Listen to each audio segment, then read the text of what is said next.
बच्चों में बस्ती चिकित्सा के बारे में बात करेंगे। बच्चों में कॉन्स्टिपेशन बहुत कॉमनली देखने को मिलता है और उसमें मल सूख जाता है, हार्डनेस ऑफ स्टूल हो जाती है। जब वो जाते हैं मोशन तो उनमें बहुत पेन होता है और छोटी छोटी गोलियां जैसी निकलती हैं, ऐसे पेरेंट्स बताते हैं।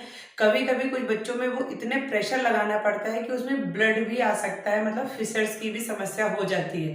तो ऐसे में बस्ती चिकित्सा कितनी अच्छी तरह से अपना काम कर रही है उसके बारे में जानेंगे।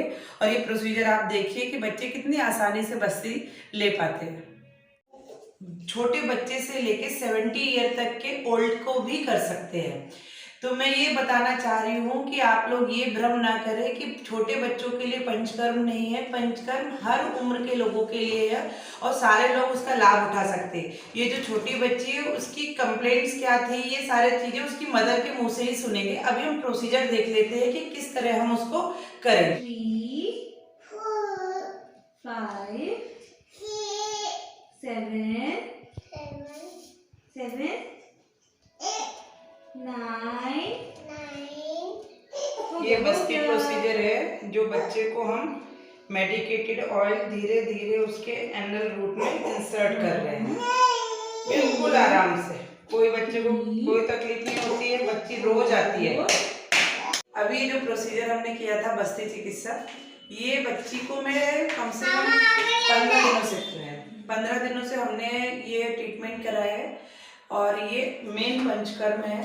तो ये मैंने जो करा है वो कॉन्स्टिपेशन के लिए किया है। बच्ची को कॉन्स्टिपेशन था लंबे समय से, जबकि उसकी उम्र 1.5 साल ही है।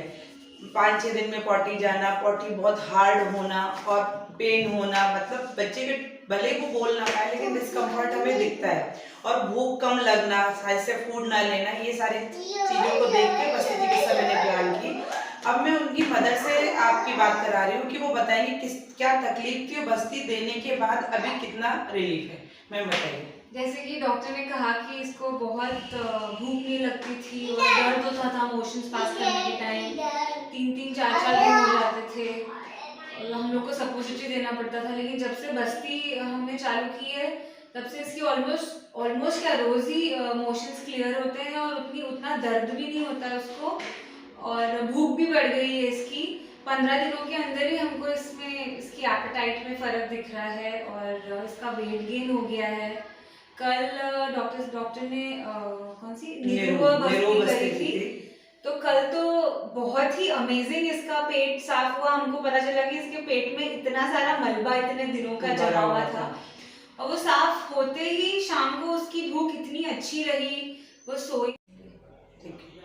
देखिए इस केस में क्या हुआ है कि बच्चे को कॉन्स्टिपेशन होता है तो हम क्या करते हैं कि जैसे गांव के समय में पहले क्या करते थे कि थोड़ा सा साबुन लगा दिया, बत्ती लगा दी, तो वो क्या करता है, वो सिर्फ मैकेनिकल काम करता है कि उसने इरिटेट किया एनएस को और मोशन बाहर निकाल दिया।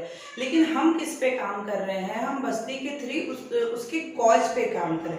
जब बस्ती कॉन्स्टिपेशन होता है, क्यों कॉन्स्टिपेशन होता है कि आंतों में रुक्षता आ गई है, ड्राइनेस आ गई, तो वो मल को कैसे बांध लेते हैं। और बच्चों की आदत होती है कि वो ड्राई चीजें ज्यादा खाएंगे, क्रंची चीजें उन्हें पसंद होती, तो और वाटर इनटेक कम रहता है, तो बच्चे सूखी चीजें पहले खाई उन्होंने, ऊपर से मलबद्धता है तो धीरे धीरे उनको ये कॉन्स्टिपेशन हो जाता है। बस्ती क्या करती है, बस्ती हमारे जो आते रहती हैं, जो पकवासे जिसे बोलते हैं, जिसे हम मलासे बोलते हैं, उसमें ड्राइनेस हो जाती है, तो बस्ती उस पे काम करती है, उसकी रुक्षता को कम करती है, मल का शोधन करती है।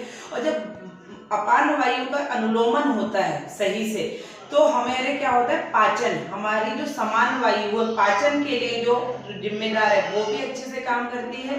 तो बच्चों की भूख बहुत अच्छी बढ़ती है, उनका वेट गेन होना स्टार्ट हो जाता है, उनकी नींद बहुत अच्छी हो जाती है। तो इसीलिए मैं आप सबसे यही गुजारिश कर रही हूँ कि बच्चों में कॉन्स्टिपेशन बहुत कॉमन तकलीफ है, उससे लॉन्ग टर्म कॉन्स्टिपेशन के जो एडवर्स इफेक्ट हैं कि बच्चों को फिशर्स हो जाते हैं, पाइल्स हो जाते हैं। मैंने 3 साल के बच्चे को भी पाइल्स और फिशर होते हुए देखे हैं, मोशन जाते समय उसमें ब्लड 3 साल के बच्चे को भी रहता है। तो उस लेवल तक अपने बच्चे को तकलीफ ना दें, कॉन्स्टिपेशन इतना ना बढ़ने दें, आयुर्वेद के पास जाएं, किसी भी आयुर्वेदिक डॉक्टर से कंसल्ट करें और बस्ती चिकित्सा लें और उसके फायदे लें। नमस्ते।